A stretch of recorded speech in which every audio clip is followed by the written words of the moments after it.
Welcome to PolyCast, a Civilization podcast focused on game strategy. Dan Q. Makalua. The Me and Team. QNL.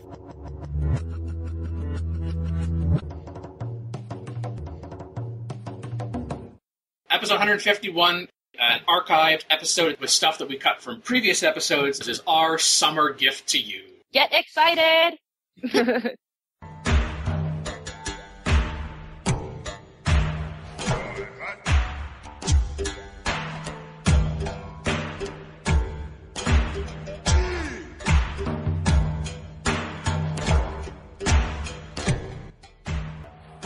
Recorded for episode 145 with Dan Q, Makalua, the Me and Team, QNL, and B. Kaiko. What bonuses are you hoping to see in Civs to come? Looking at this list, every aspect is pretty well represented. We now know all of the Civs. I think we need to acknowledge that the day before this recording, Sweden was announced as the last Civ. They have an ability regarding, it seems like they're great people focused. One of their unique ability focuses around the Nobel Prize, and then one of their units has some kind of special interaction with great generals. So they seem to be a great people focused Civ.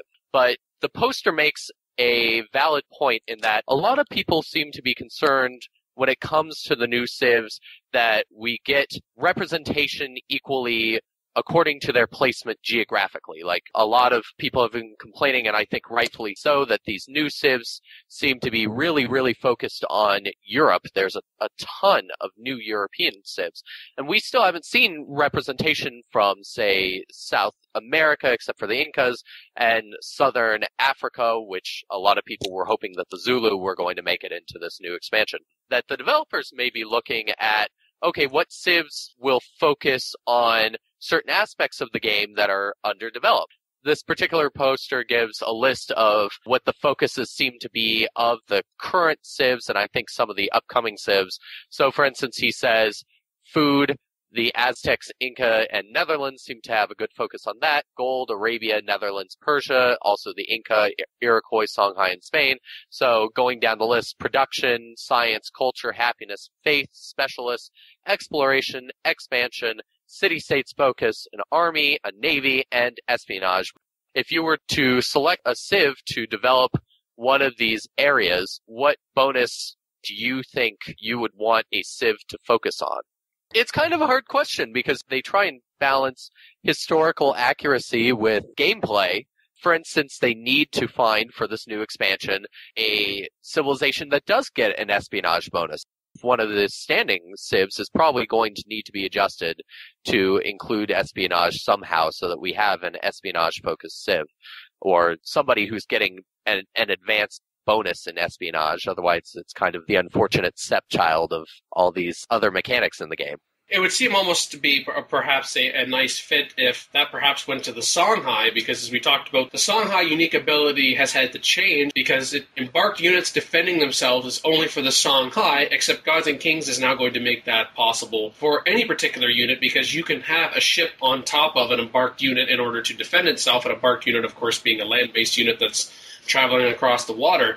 There are changes to the game not only from new civilizations being introduced, but also modifying existing civilizations based on what you're introducing to the game, which I think in a way would be kind of nice, because then you could say, oh, well, of course the only civs that are going to benefit from these new systems are the new civilizations that are being introduced, but you could go back and kind of help with the greater balance, because, of course, whatever you add into the existing pool has a ripple effect. Yeah, the problem is the historical accuracy thing again. Were the Songhai a civilization that was particularly good at espionage? Somehow I doubt it that they really needed use for spies even out in Timbuktu. But maybe something like Russia might benefit from an espionage bonus. And we do know, they have said concretely, some, but not all, of the unique abilities of standing civilizations are going to get an adjustment. It's nice that they are going to try and incorporate the new mechanics into the abilities of the standing civs so that they can be integrated well. And it seems like they were trying to focus on finding civs that should benefit historically from these new mechanics. I was not all that surprised when they, for instance, announced that Ethiopia was one of their choices for new civs, given how religion has played such a large role historically in Ethiopia, and Haile Selassie is obviously important to Rastafarianism.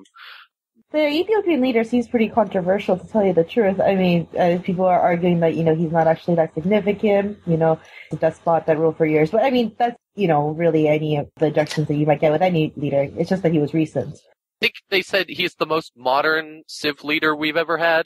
Correct. Yeah.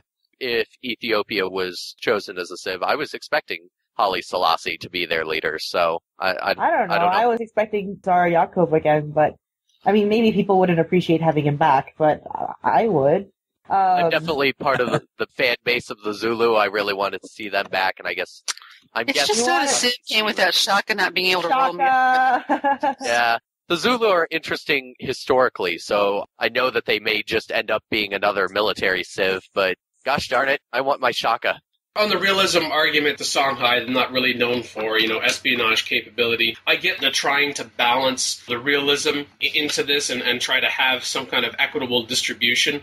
But honestly, I mean, at this point, it's an expansion to an existing game. It's not Civilization 6, or we're not going back to the start of Civilization 5 and having, espionage and religion in that game.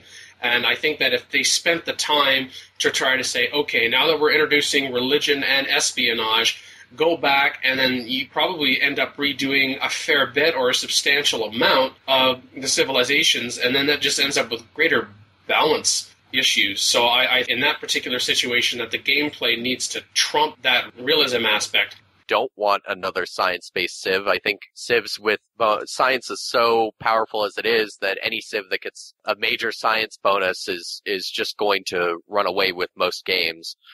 I think the gameplay is pretty well balanced out. I think the developers have been trying to think, as they've been finding interesting civs, also figuring out how they're going to affect the gameplay and finding maybe some loose historical reasons for nudging a civilization toward a gameplay mechanic that will be beneficial. When you have these new uniques, or any unique, really, you want a focus on how it changes the strategy away from normal gameplay. What kind of new concepts you need to use, how you want to perhaps play the game differently, tech differently, use different tactics, that kind of thing. And I think that's what really gives each civ that has a unique ability or a unique unit or whatever its flavor, the amount that it can potentially change your gameplay. So that's what I look for, rather than balancing out these specific aspects, by category or whatever. I'm looking at, okay, how are they making, say, Japan play very differently from Polynesia? And Polynesia is a good example. They have, with their ability to contact everybody, even on water maps very quickly, that's a big benefit to them, and they really want to milk that, whereas other civilizations really can't do that at all. That's just an example. Yeah, I totally agree, and I think that's what this poster is trying to get at, is that it's nice that the civs have different flavors.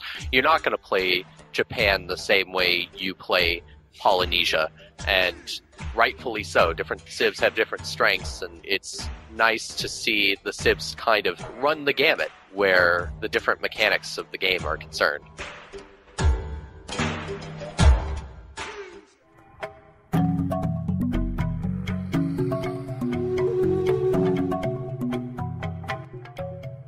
Recorded for episode 136 of Dan Q, the Me and Team, Osbeno, Quantum Tarantino, and Philosophus. I actually think that unhealthiness can have its biggest problems in the early game, because if you settle a city early on near jungle or floodplains, its growth can be completely stifled, and you don't have many options for overcoming that. It can be a real disadvantage to settling jungles. I agree. I find that it's harder to deal with unhealthiness in the early issues because you don't have the production set up to build an aqueduct, or resources are a lot scarcer because your empire is smaller and you might not have open borders or, trade routes available. I find it a lot harder, and it affects the current situation of the city, because when in the early game you're more looking to grow as quickly as possible. And you also have fewer options for rushing things in the early game. You've only got chopping and slavery, whereas in the late game, if you're running the right civics, you can just purchase it, and it's easier to deal with. Not to mention that slavery's effectiveness is vastly reduced if you cannot go to the city. Exactly. Exactly. Yeah.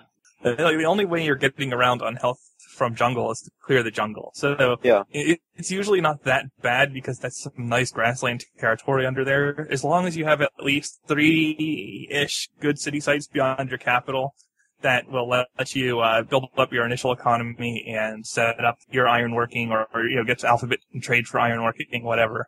If you have to settle right into the jungle, that's pretty harsh. And floodplains, the floodplains are harder. You really just need to expand and get the resources in the early game. And that's not always easy or possible. So you have to be careful with the floodplain. So you have some options. You can place your city so that they don't give you a lot of unhealth or, They themselves are food neutral, even under the effects of negative health. So as long as you have at least one good food resource, you can at least get some cottages going there or something like that, and do well with that. Floodplains as well have the ability that they have 3 food rather than jungle's 1 food. Even if there's some unhealthiness there, there's still some growth, like even if it's stifled. But the problem with it is that you can't chop away the floodplains and get rid of that unhealthiness. It's there for the whole game. So if you have the health, they are amazing tiles. Yep. Basically, in the late game, there are more sources of unhealthiness because you have factories and so on, all sorts of buildings that are producing it. But those are things that you have control over, and you can avoid building them if you need to. Whereas in the early game, if there is bad terrain, there's just bad terrain. And it takes time to overcome that. It can be overcome, as you pointed out, either floodplains or jungles, but it just takes time and it slows you down, and that can have long-term repercussions. Recorded for episode 138 with Dan Q, Makalua, Demian Team, QNL, and Izmir Stinger. I think this is kind of a spin-off of an earlier thread, which was asking if any girls play Civ. Obviously, it's false. No girls play Civ. Girls are not on the internet. Nope. But, some person decided to perpetuate this myth of girls on the internet by creating a calendar of images of women supposedly using the internet and even possibly playing Civ. So, yeah, that's pretty crazy. 12 months of 2 Metro Ninjas illusion of members of the female gender on computers. Yeah, I call shenanigans because I see only one picture where you can actually see them playing Civ. Although June's facial features do match that of a person who's just recently launched a tactical nuke 7. So maybe June as well.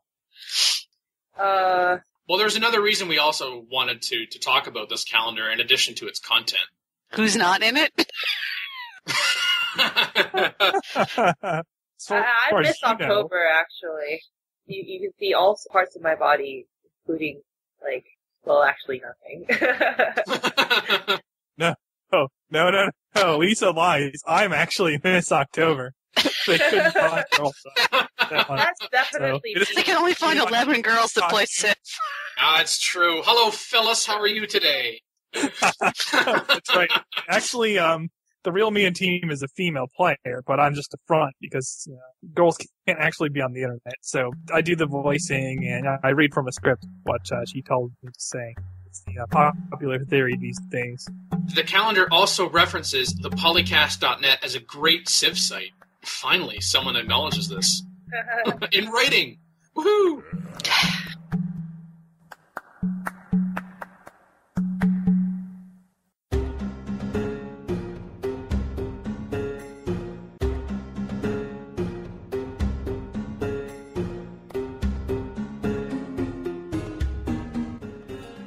Recorded for episode 127 with Dan Q, Demian Team, Cardamandua, In the Zone, and Martin Alvito.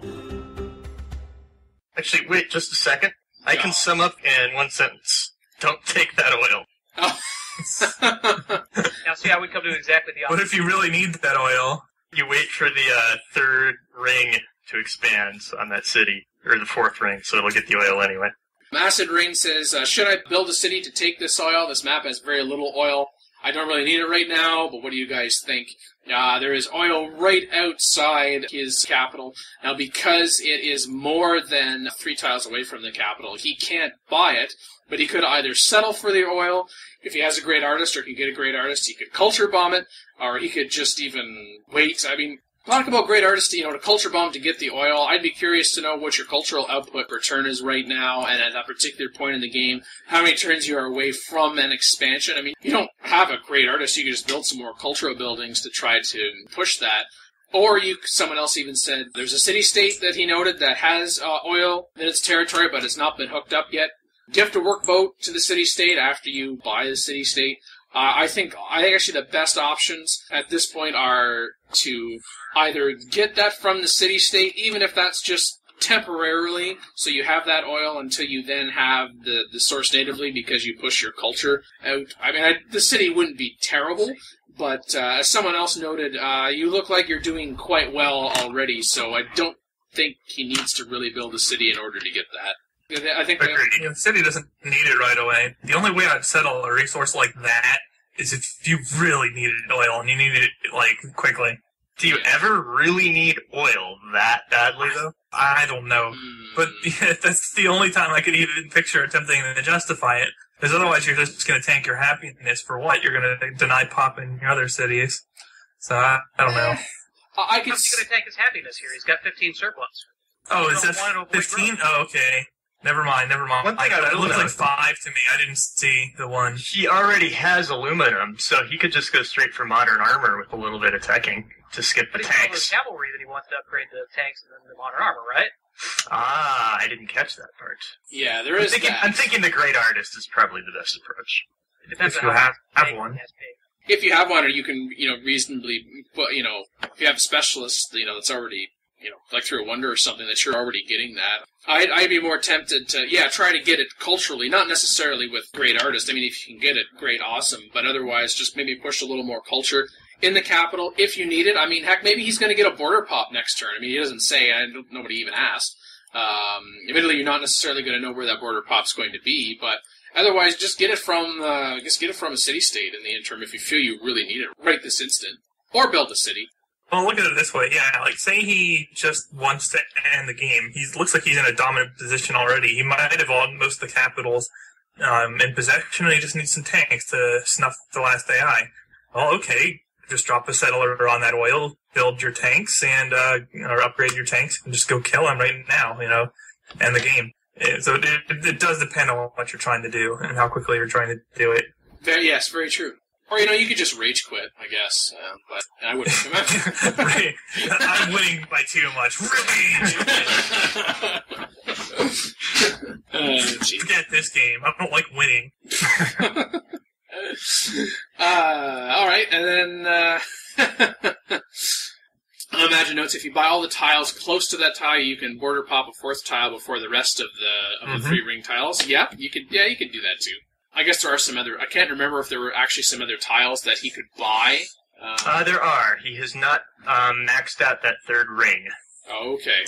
Alright, so you could combine that with when you are going to get your next border pop, so if you want to better ensure that you're going to get that, then you could max out. Okay, there's no way that I could buy any more, so therefore, when the border pops, I know it's going to be beyond those 3 rings. Yeah, there you go. Combine a couple of points. Recorded for episode 138 with Dan Q, Makalua, Demi and Team, QNL, and Izmir Stinger.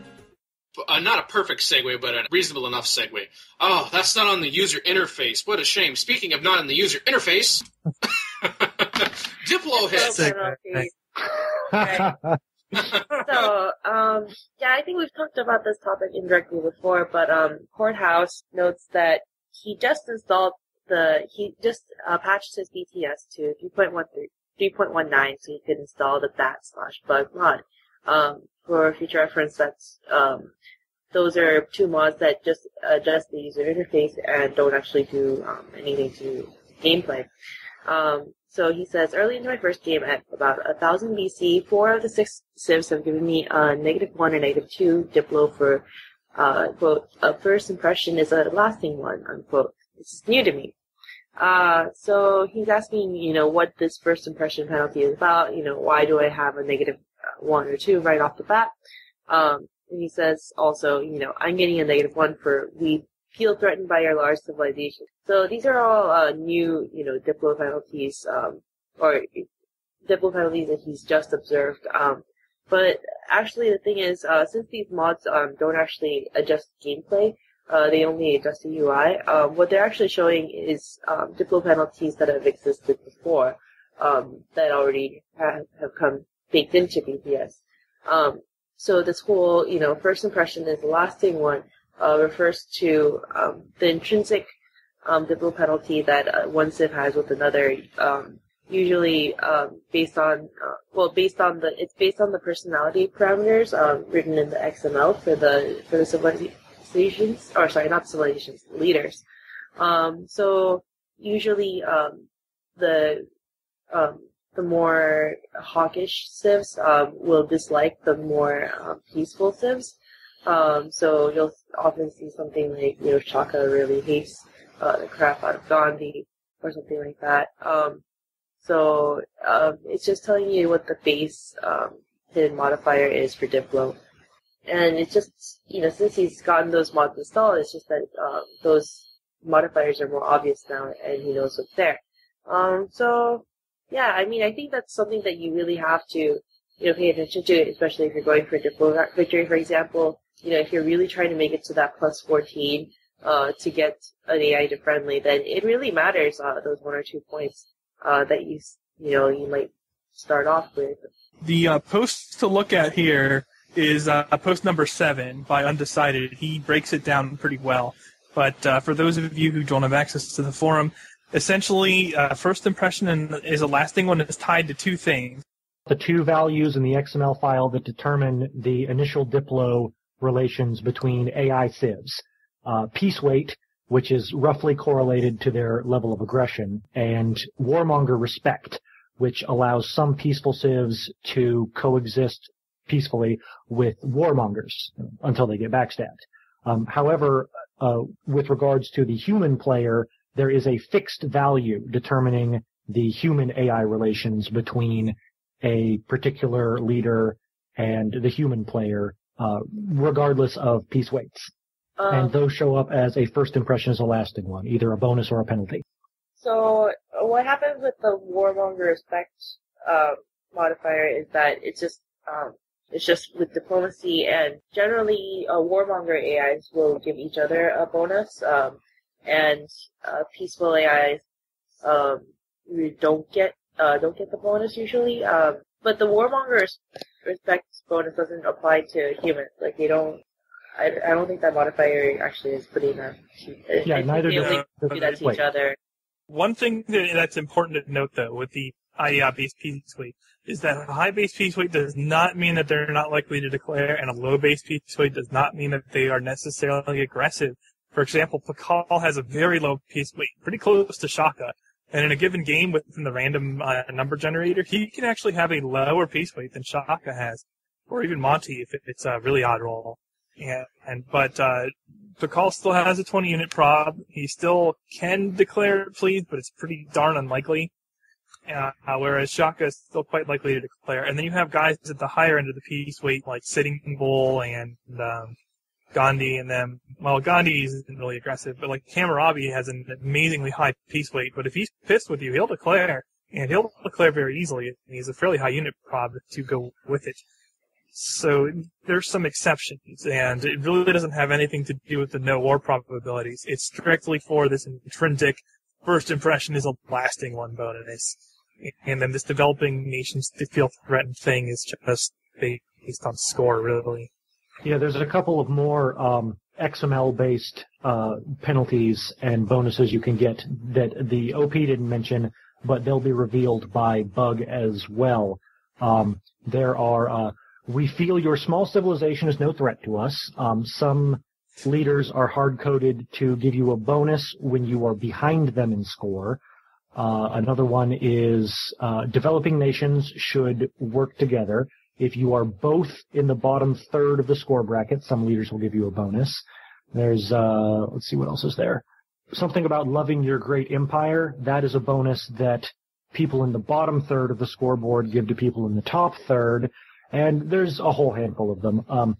Basically, this is the reason why some leaders would go friendly at +8 and some needed like +14 before they were friendly. It's because they all need +10. You just weren't seeing these miscellaneous bonuses before.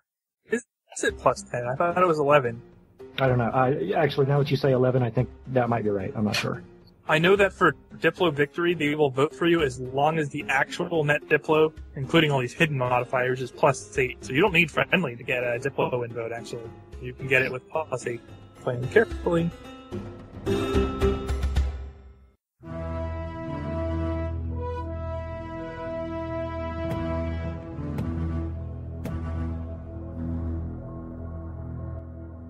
Recorded for episode 132 with Dan Q, Makalua, the Mian team, QNL, and Cartamandua. You know, it's kind of interesting when we talk about how, you know, the AI can get, you know, a lot of gold through bonuses, and then just kind of, you sometimes see, like, you know, AIs accumulating a lot of gold, but not necessarily doing a lot with it.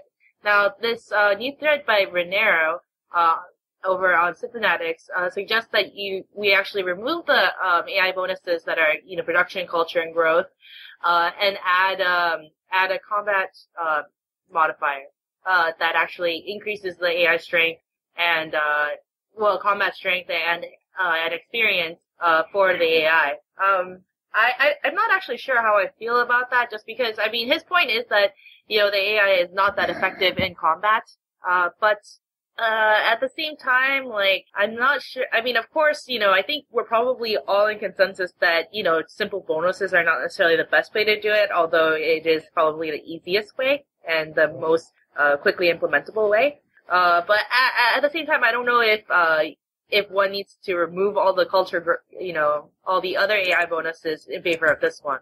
His point is that, you know, the AI will use this production bonus for better non-military development. So it'll develop faster than the best human player without bonuses. Since the enemy units are not that great at, you know, doing tactical stuff, that is, you know, if humans are good enough at war in Civ 5, they can actually easily take down a greater number of units than what they have, or what they would have been able to in Civ 4, which was more straightforward.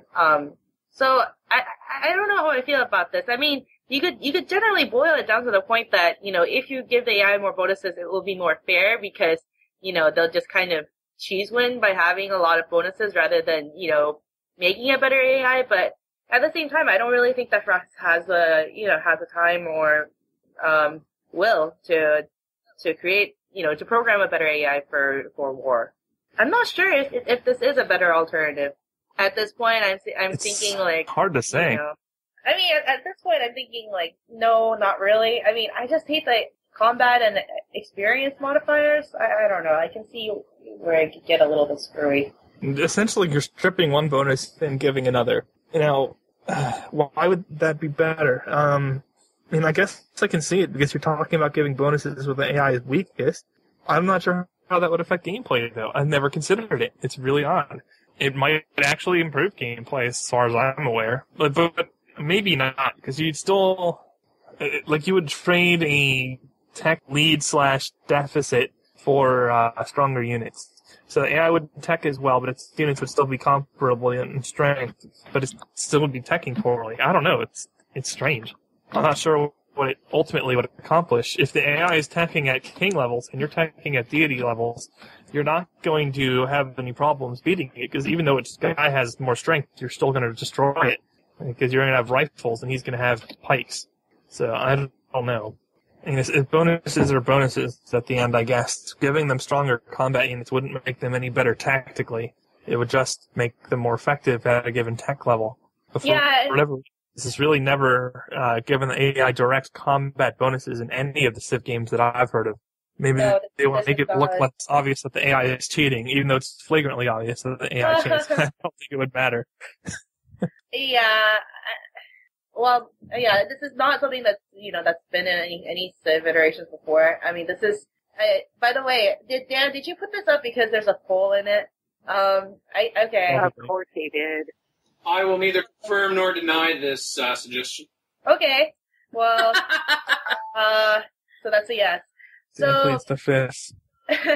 the poll asks, you know, what do you actually think about this? And the options are, you know, let's change it.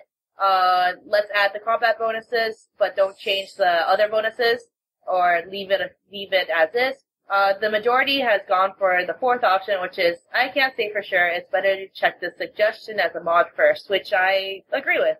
If you really want to try this so bad, then, leave the rest of us alone and, go off and do it as a mod. And then let us know what you think. To me, a lot of this discussion gets back to something we discussed earlier this season. I think it was a side discussion to another topic about smart AI versus dumb AI and whether the AI is playing to win or playing to lose. Or playing to make you lose. Or that.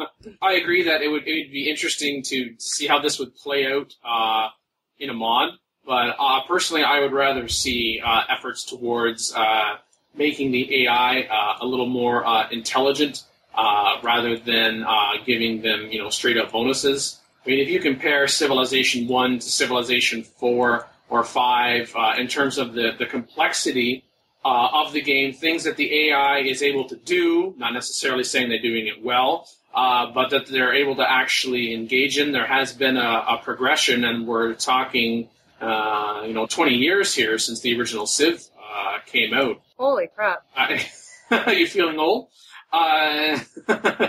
When we continue down that path, I think if we just continue with that notion to improve the AI, who knows where we may be in 20 years, rather than trying to go with something like this, which is giving the AI more bonuses. Yeah, I think we all agree on that front. I mean, but at the same time, there's so many other things that need to be improved about Civ 5 that I honestly think that if they were to improve the combat of the AI in any way, it would be through some sort of straight up bonus like this. It's in our dream world of good AI. Yeah, I guess I think more of this topic in terms of the Civilization franchise in general, as opposed to a particular Civ title.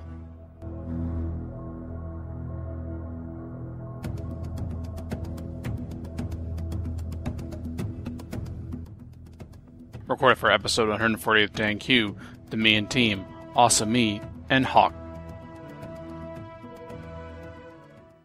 Minor ideas and suggestions. I'd like to discuss first one of my ideas, but I have to say that I've noticed quite a few pretty cool ideas in this thread. My idea is called common knowledge. I'll just explain it. First of all, say you're in a region populated by other civilizations, and everyone else has researched a certain technology, but you haven't. Then, after a certain amount of turns, you'll get that technology either for free, or you could decide to research it yourself, and you'll research it a bit faster. But this is contingent on there has to be a certain number of civs in your region, and your region will be, of course, a certain size as well. It can't happen outside a certain number of tiles. My only concern with that is that it throws the balance in favor of people who cut technology in favor of military, perhaps unnecessarily. And it might slow down the global tech pace as more people come to rely on it. It depends. From a balance standpoint, though, it makes me nervous because, okay, you can skip ironworking and just start building units, right? And then everyone else is going to tech ironworking, and look, now you have ironworking too, and can just upgrade all your units. And now you actually have your swordsmen faster than your opponents who researched ironworking before you. It's just a small example, but you would never really fall that behind then, unless people took differing deep tech beelines. Be worked so it's balanced properly. Although I do feel that this would make it a little bit more historically correct, because in real history, people who have fallen behind technology, they just seem to absorb the technology of those more powerful around them. But Jen pointed out in the chat here that this is included to some extent in the game. I wasn't sure if it applied to Civ 5. I know it does to Civ 4 as well. But you do get a tech reduction costs. The others just have the tech that you know. So it doesn't cost as much for you to research the technology, and that's in Civ 5 already. Wow. But it's only with known civs, so there's some incentive to explore and meet people, I guess. The more civs that know that you have met, the greater the bonus is. But it's there for each civ that knows it, basically. You get a discount. So that means that Russian crossbowmen in Civ 5 makes it even more powerful because you can pick up the rest of the technologies faster than the other team would be able to by rushing something like that, having a powerful military unit, then just holding your lines with the crossbowman unit or a powerful unit like that, and then teching behind it, if that makes any sense. Yeah, unless they do it too, or then they would have a discount on research and crossbows to some extent too. So there's an order of operations thing there. But that's true. Yeah, and that would apply. Yes. Yeah, but unless you have espionage or heavy trade with a civilization that's actually quite a distance from you, I don't think that they should be able to increase the technologies that they have. I don't think this common knowledge thing should work with that. I think it should be civilizations that are juxtaposed to where you are, within a certain amount of bases, just really close, vary depending on how many players there are on the map, including AI. But unless you're playing a dual map, it wouldn't be just one other civ next to you has a technology. It'd have to be a set amount as well. I liked the suggestions that fit well with the actual history, and I feel improved the gameplay as well. I am 100% with you, Corbin, about how you make this Civ. Whenever I go through game suggestions, and whenever I kind of moderated this post that I had on Civ Fanatics, I always thought, how is it historically affected? But at a certain point in gameplay, I find that you can't make it 100% historically accurate because it is a game. That's true. For example, I have an idea with plyline that you have from your units to your cities or your city borders, and there's like basically a line that's drawn through the tiles that is like highlighted. When you click on the unit, it shows you where the supply line is, and the enemy can cut off the supply line, and it'll cost you strength and stuff like that. Then you can build things like supply trains that you can actually carry with your units, and basically earlier units like warriors wouldn't need a supply line as much because they can kind of live off the land. But as you go to more modern things, you need that supply line more and more. Like you can maybe bomb the supply line and things like that. So it makes even air fighting even more valuable than it already is in Civ. But that's just another game mechanic they can't really balance. But I do disagree that the extended tech tree, because, for example, maybe they fix that in the new expansion pack when they come out with World War II fighters and biplanes and things like that. If they do, it says here that your research tech gives fighters now in a few turns. You can research the one that gives jet fighters. I kind of agree that there should be some earlier maybe unit rather than space in between the extended tech tree. And he obviously says more civilizations, but I mean, who doesn't want their own civilization, whoever civilization is in? I also liked a couple of points from Trashman. He mentioned faster production and slower research. This would probably change the game. I don't know, it might change the game a bit too much, but then again, it would really draw out the eras, and especially the classical era. Like, I actually think that it'd be worthwhile expanding on the classical era. Maybe leave the other eras go, but the classical era is just way too short. Have you ever played on different game speeds? Yeah. If you want to have a longer, more expansive game, I think that, maybe game speed should be more effective than kind of changing the different eras, because I think it's pretty balanced already about the eras. Even though maybe you stay in classical a little longer, but as in the history, you stay in the ancient era the longest probably, and then as time goes by, it speeds up, increases the frequency of you going to a different era, I feel like. And in regards to production, I found that if you increase production too much, it might kind of unbalance the game. And I don't know about you guys, but I feel as though production might be the most important ability, because I feel as though of all the demographics, what gives you the most versatility, what makes you say to yourself, well, if I have to go to war, let's go to war, let's do this. Or let's say, okay, well, you're not going to war right now? Fine, I'm going to build up my Civ. Fine, let's do that too. Whatever I have to do to make my Civ better, I can use production to get there by buildings, units. Yeah. Another idea that Trashman suggested was defensive buildings giving you bonus happiness, because it's another realistic thing. People tend to feel happier when they feel safer. I agree a little bit, but I don't really think about it now, to be honest with you. I feel safe. I live in Maryland, and we have a fort right down the road from me. I don't really think about it. But basically, back in the day when you used to have city walls, it's a definite option. But, in Honor, you can already get that ability. Maybe you can soup it up by that. It makes Honor more powerful. Maybe it makes walls more powerful. But, maybe happiness is a good idea to add on defense abilities early on in early civs. Earlier. Yeah, I was sort of thinking around walls as well. Yeah, maybe walls, maybe castles, and then after that, you think about it and you feel comfortable. I guess you're still happy because in the end, it's not on your mind, but it's there. Back in the day, in medieval times and whatnot, you actually saw the walls every day if you lived around the actual city. So it would have made a difference, and you would have noticed the difference as well. Like, people without walls around the cities would have definitely felt less safe because, they could just be invaded by a marauding band. Barbarian. Yeah, I like the quote for when, what was the technology where you get walls? Masonry, that's it. Froze not our friends, that cities learned the lesson of building high walls. In Civilization 5, I believe it says, how happy are those whose walls already rise. So it's definitely suitable.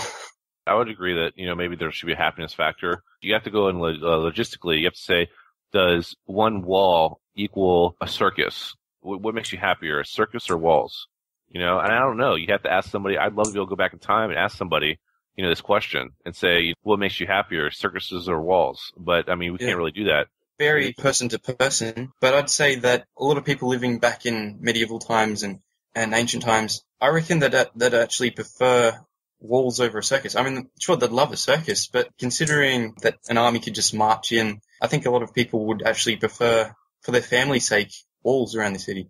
I agree, so I don't know what to say. Maybe they should change it. Well, in Civilization 5 right now, down the social policy tree, if you get to professional army, you get +1 happiness for every defensive building. Exactly. Walls, castle, arsenal, and military base. And actually, before that, in the same honor tree, if you just have a garrison. Garrison, yeah. In each city, you get +1 happiness. So are we talking about being able to get that happiness or some measure of happiness even if you choose not to go down the honor social policy? Basically, I think you should have something anyway. The social policy would, of course, extend on that noticeably, but even without that, naturally, just building walls alone, even just a little bit of happiness would be nice. And that might make honor more powerful, which everybody's trying to do. Everybody I talked to be honest with you, that I've polled, said honor is not really a viable option. Tradition sometimes is a viable option, but liberty generally is the only option to go, to be honest with you, in a multiplayer game. To be able to keep up with the production, the early production, because, for example, like I said, production is one of the most important things, is because you have that versatility of building different units or buildings to be able to say, okay, well, I'm going to build 3 libraries in my 3 new cities, and while you only have to build 1, I still get more production, I think, in the end. If you did probably a formula for it, you probably get more production and happiness and science in the end from the smaller cities than you do from the bigger cities as of now. Now, I actually wrote into you guys for the Christmas special to talk to you about the science versus population figure, and I talked about how it doesn't make any sense. Maybe a change, and this is a great kind of idea too, or I think, is that the current population figure is that every time you grow, you have exponentially more and more amount of food that you need for a new population, but you don't really get the benefit of it. You don't really get 2 extra science or anything like that. You don't really get that. No real limitation in the game, meaning you don't need to have Pop 8 to get a university. You can build a university at Pop 5 city and work it. Before you guys comment on this, I'd like Corbin's opinion too, but kind of see how do you feel about the population and tech figure as of now and how I think it doesn't work. I'll be honest with you, I think it's broken. Yeah, I think there might be something amiss as well. I'm not sure I can put my finger on it exactly, but I see where you're coming from. I think I've noticed something amiss there as well. Yeah, you have a population of double the other person, yet you're still tied in science. It makes no sense unless they built a whole bunch of libraries, but generally they don't. Generally you can still produce as much science. It goes by citizen, not population, which makes no sense to have the exponential amount of increase of food per pop in the game, to me. Yeah, but that might be because, some people might want to build a massive empire with heaps of cities, while another one wants to build just one or just a few cities. So maybe they're just trying to keep it balanced there. But the thing is that's what I'm saying, is that through trial and error, many, many, many trials and errors, tradition and honor just does not work. If you play Civ 5 competitively, generally players that play all the time and get all the kinks out of the game, we're talking liberty is by far the strongest social policy, and that's why I made recommendations about how you can change the tradition tree and the honor tree to make it a little bit better. And I like the walls idea. Because that might make honor even more attractive, because you would have that extra happiness on top of the happiness for the walls. So that might be a kind of roundabout way to improving the honor tree. Yeah. Rather than just building walls for wall's sakes to get happy, perhaps within the honor tree itself, if you make the happiness from the walls a little available earlier in honor, then maybe that would make honor to be a more attractive option, particularly in competitive play. Although to me, when I think about the happiness from the walls, it's not so much about the formalized happiness in the system, but rather the indirect, the inherent happiness of we've got greater defense. Although to me, with the walls, unless I'm actually going towards that with regards to the social policy, I'm more likely just to place units strategically or otherwise position myself so that I'm getting the benefit of the defense from units on the front line as opposed to the city itself. But it's another way to go. Yeah. To mention one more of the ideas that I liked on the list, It was by, I hope I'm pronouncing this right, Goldlex. The idea was that more of the technologies give you more tile bonuses, such as biology could give you an extra food for farms, and dynamite could give you an extra bonus for in mines. Certain technologies you get an increase in terms of yield output from farms and from quarries, etc. As far as the biology and the farms, well, I'm thinking of Civilization 4 now. I mean, I like talking about Civilization 4 in a positive light. I'm not necessarily sure we need more, and part of that in Civilization 5 is because I think of the buildings that we can construct between, of course, if you're on a river, there's the watermill, but even if you're not, there's the granary, and then later on there's the aqueduct for the greater carryover, and then, of course, with hospitals to give you, 5 food or something like that, just plus 5 food inherently. As far as the food part in particular with biology and Civ 5 as we have right now, I'm not going to be in favor of that. But what about the dynamite with the giving a bonus to mines? I'm trying to remember the technology that gives us the... chemistry. Is it chemistry that gives us the... bonus for the mines already. So, I mean, basically, okay. I mean, that's through, I guess, like if you have to do certain gold processes or things like that, I think that you use chemistry more than use dynamite. Dynamite would be like maybe improves your worker speed. That would make more sense than... Yeah, that's sort of what I was thinking with dynamite. Oh, I was just talking about a shift in when that's available as opposed to something additional. Yeah. Ah, okay. Yeah, I wouldn't add anything. I don't think I'd add, but you can maybe shift. Leave it out to the people. Make a poll. Yeah, yeah. I love polls. Polls are fun.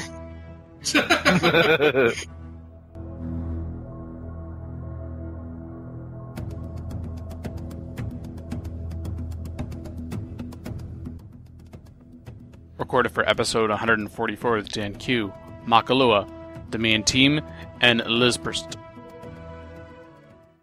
As expected, there's a lot of suggestions. The mods at Civ Fanatics threw together a whole bunch of these into one thread, which is 16 pages long or something.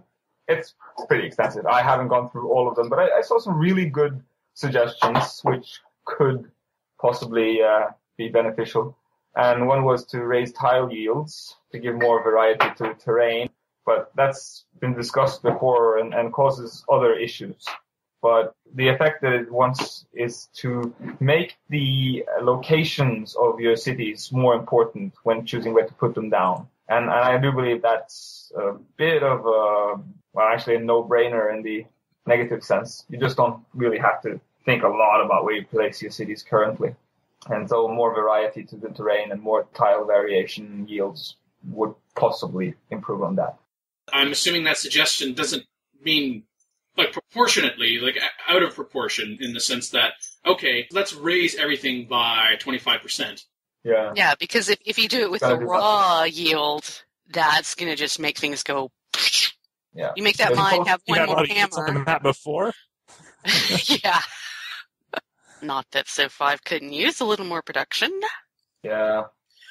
No, I don't know. I don't think that's I go back and forth on that, actually. It's a suggestion that I keep seeing a lot, but I'm not sure if it's the right way to go, because it's just going to create a hell of a headache balancing everything and having the proportions of everything working correctly and all that. You're going to have to really specifically choose some kind of way to make the terrain matter. And that's just adding a few hammers here or a few pieces of loaf there is not really going to do it for you. There was one suggestion which I actually liked. It was really good. And it was allow trading posts only on tiles with a road. And then delete the trading post if the road is deleted. And an additional bonus, allow the trading posts to grow over time when utilized. And that seems like a really good suggestion. You have a path from one city to another or something like that, and then put trading posts along the road. Well, that's the way it looks in a city today. All of the stores and stuff are along major roads, and it's all these other things off in the distance that are the fields. And historically as well, that makes sense. You had like the King's Road where it was safe to travel, and you had inns at all these various economic things popping up all over the planet. Yeah. And you had to protect them as well to make sure they were safe, or else trade would suffer. Famously by Muhammad the Prophet and all that. He raided the Meccan trading routes, and that's what brought them to their knees. So there's a lot of stuff that could be done with that.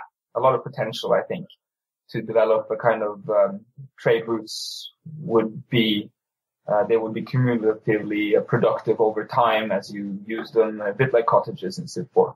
In the last episode, we talked about this thread, but it got cut due to time, and one of the guests there also brought up this exact topic about trading posts with a road, and then that brought in the realism point, then you kind of emphasized that there too, John. In Civilization 5, where we have road maintenance, combined with the fact that trading post yield got nerfed, okay, there would then have to be either a change to the trading post, either going back to what it was before, in terms of its base output, and or if we're going to have that road maintenance, then have something like we have with Civilization 4. Well, yes, there's the road maintenance, so at the start, it's kind of like one of those things where I'd say, okay, if you want to start making money from the trading post, then we've got kind of a progression over time like we had in Civilization 4, but then you have to have a road on it in order to be able to realize that. Or do you have the road on it at the start and it's just kind of a neutral thing, but then over time, after X number of turns, and that trading post starts giving you, instead of the 1 gold, it's 2 gold, and then it's 3, and then it's 4. And if the road maintenance is costing you 1 gold per turn, that as time goes on, it's going to go along. And I know that was a big thing in Civilization 4, except that right now, with the strength that is gold, where you can buy from the set, for Civilization 5, I don't think that's a good idea, if for no other reason than we talked about the domino effect. Well, that's not the expression Mackie used. The cascade effect, I think that's what you said. The cascade effect is going to be so high in Civilization 5 that I just want to put my head down on my desk. Yeah, even if you were restricted to only placing it on a road, it's going to encourage people to build more roads to place more trading posts. That's the thing. And then if they start paying for themselves and they've offset themselves, and then, yeah, you will be swimming in it like Scrooge McDuck. I don't know. I know. I like the idea too, but at the same time, I can see the problems. Yeah, and you wouldn't want to dive into the gold like Scrooge McDuck did on DuckTales. That would hurt like heck. No, kids, don't try this at home. Yeah, gold has a fair amount of viscosity, as in it's a solid, not a liquid. I know gold is malleable, but not the human body really isn't going to be able to provide that. It's cartoon gold. It magically works like water, guys. Come on. Unless you rub yourself in oil first. I don't know what kind of podcast you think we're on here, John. But, gold. In this thread, as I said, there are a lot of suggestions. John pointed out that there's 16 pages in here, so, too long didn't read audience, you would be forgiven. But we put up with the torture of going through the thread, or at least I did. And there was a suggestion from Dexter's. Suggestion to allow 2 types of maps to be tradable, which, of course, in Civilization 5, there's no map trading period, and we've talked about... Need map. So Dexter's talks about, in the classical medieval era, allowing the trade of topographical maps showing general topography of their explored areas. And then the Renaissance era would allow the AI to trade you a more detailed version that shows their cities and resources as well as city-states, but you'll need to send an embassy to meet those city-states. Revealing them on the map wouldn't count. And when I read this suggestion, I was thinking about, yes, I could see that working within Civilization 5, and then it made me think of, I'm certain it's Civilization 3, and yes, generally we don't talk about Civilization 3 on the show for... many reasons. Reasons? We'll just call it reasons. But in Civilization 3, there were 2 different types of maps you could trade. There was what you knew about the world, but then there was also your territory. It might have even been called a territorial map in diplomacy. So I like the idea of that return, and that's what Dexter's is talking about here, only he's being even more specific, because with a territorial map or a world map, regardless of whether it was particular resources or cities or improvements, it revealed what you knew that turn about the world or, of course, about your own territory. So I think that if you take that idea from Civilization 3 and then bring it back to kind of what Dexter's is talking about, that's interesting, but I think it could just simply be maybe at the outset you can, when you get writing, okay, maybe you have to establish an embassy, then you can start trading maps, but then as time goes on, getting into the particular era, then the maps would be able to reveal more, so there would be value in not just trading maps, at one point in the game, but at multiple points in the game, beyond the reasons that we have right now. Just add another dimension to that. That's a really good idea, because right now the map, you explore once and you're done. And you get half the map from the other guys, and that's it. For the entire span of civilization, 4,000, 6,000 years, you have one map. And I really think that certain technologies should spawn better information and stuff like that. It kind of makes sense. And it also makes maps actually valuable in some sense.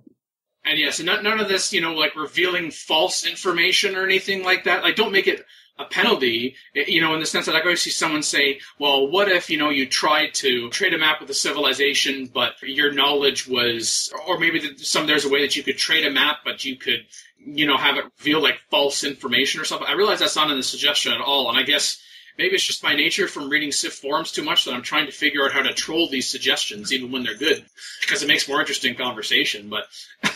Well, you could put in some small things as when you trade maps, you could choose to reveal your territory as, say, 50% larger or 20% smaller than it actually is, if you want to hint towards certain things. And then the map would be, I remember there was an old game that had a really cool version of that. They had, like, the Fog of War was kind of hand-drawn map, which was really bad and inaccurate. And as you explored, it kind of broke the new territory into as it actually was. And I think getting a map from an AI would turn the black into a poorly sketched map, and then you could later with actual exploration discover what was really there. They cleverly hide all their cities behind, here there be dragons. Yeah, for example, or put a mountain chain where there wasn't one in order to, or make their territory look smaller so it wasn't worth conquering, or much bigger so that they're more dangerous. Stuff like that. Small, humble empire. Please don't conquer us. Yeah. 20 turns later. Hi, but our army's not small. Yeah, for example. Or put in a false bottleneck somewhere. And say that, oh, by the way, I have some 300 guys standing there. Right? Espionage points could be put towards, discovering the actual locations. I really think that there's too many definites and too many knowns in the Civilization game, especially Civ 5. You just know what's there, more or less. You have the Fog of War, but this should be, really, if you look, maps were, again, realism, not supposed to trump gameplay, but the map of the world wasn't finished properly, well done, accurately until the late 1700s, 1600s, right? You see these old 1600 maps and America is huge, completely oversized, much like they think of themselves today. Yeah. Or they think the peninsula on the end of California was an island on itself. Right, little stuff like that. And that lasted up until at least the 1600s. And so yeah. I think that part of the exploration of the world, again, one way to do it is to make the world bigger, but again, that would mess the process up. So... Call in today. In North America, the number is 301-637-7659. That's 301-637-POLY. In Europe, 44121-288-7659. That's 44121-288-POLY. You can Skype us at the PolyCast or email us at thepolycast@gmail.com. The only thing worse than being talked about is not being talked about. For more information on PolyCast, our sibling shows Modcast and Revcast, or about PolyCast in general, log on to the series' official website at thepolycast.net. It's out there on the interwebs. Is that a cell phone? Sorry, I just turned it off. I did notice you didn't mention your participation in the weekly Saturday games on occasion that Turncast episodes are made from. I think that speaks well. Yeah, of course. My participation in Turncast has been enjoyable, and I hope people enjoy, listening to them as much as I enjoy saying those things. I don't say anything stupid, right? Right? Never? I don't. Right. Yeah, I'm a very And there's eloquent, no magic articulate editing to say otherwise. Nope. What's editing? What's this editing you speak of?